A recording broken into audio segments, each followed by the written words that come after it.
First, a maritime event that's like nothing else in Maine is coming to Belfast in a couple of weeks. It's called the Atlantic Challenge. It will take place over a week and feature young crews from a dozen nations competing in rowing, sailing, and navigation events. Dylan Lads has participated in the Atlantic Challenge and is helping out with this year's competition, and we talked about how he first got involved in it.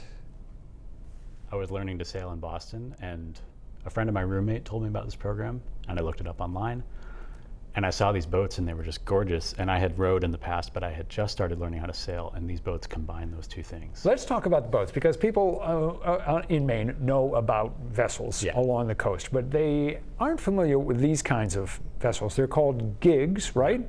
Specifically Bantry Bay gigs. Bantry Bay gigs. They're 38 feet long. And what is the history? Where does this design come from? Yeah, so the boats are an 18th century French military design.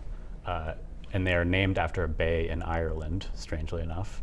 And they were kind of resurrected from history specifically for this program. And what the participants will be doing is both rowing and sailing these at different times, correct? That's right, yeah. The boats are both rowboats and sailboats. When I look at the video of them rowing, it looks to me like it is a bear to row those boats, is it?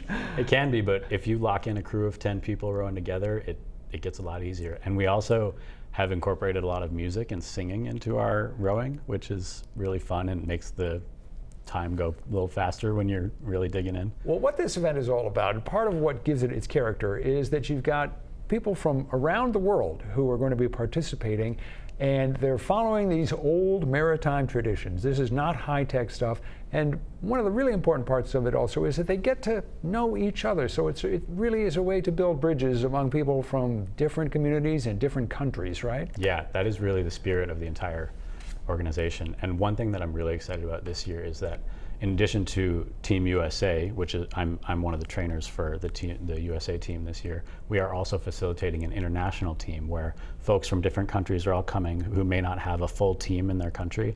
They're all coming together to form one team so that we've got a full team of people from, I don't know, 8 different countries. And this is a true amateur event because some of the people who are participating really don't have any background in this, right? That's true, yes, we have some newcomers. So it all begins July 21st. It runs through July 27th. For people in Maine who want to come watch, who are curious about this, what's the best way to get a sense of what will be going on, and what's the best way to be a spectator? The general schedule is on the website, atlanticchallengeusa.org. There's 2 or 3 events every day, and it kind of depends on the weather, what we're doing, so we can't really say exactly what we'll be doing, but there will be something happening every day. And if you go up to Belfast, it'll be hard to miss.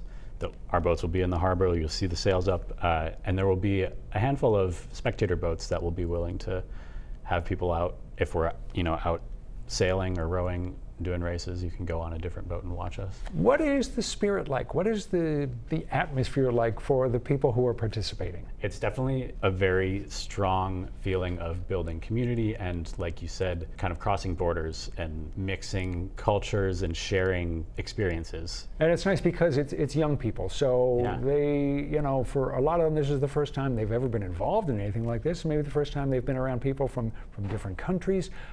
Just in terms of the ages, one has to be 15 to participate, and most of the people who participate are pretty young. They're in their teens or early 20s for the most part? For the most part, yeah. We have a few people that are slightly older, but yep, that's right. What kind of a impact do you hope that this will have on the Belfast area? I hope that it really supports the traditional boating community. You see a lot of pleasure yachting and stuff taking over some harbors, and I would really love to see more wooden boats and traditional sailing. And I do see that in some places. You see the schooners in Rockland and Camden, and they get a lot of attention.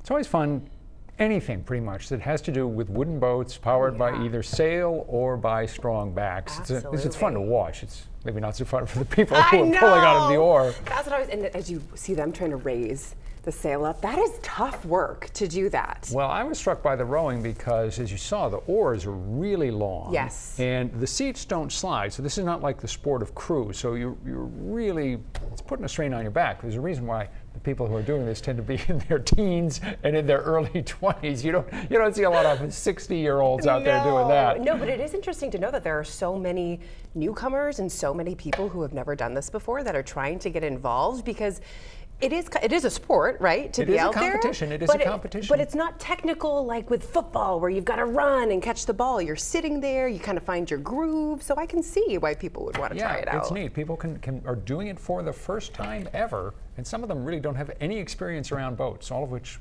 adds to part of the charm.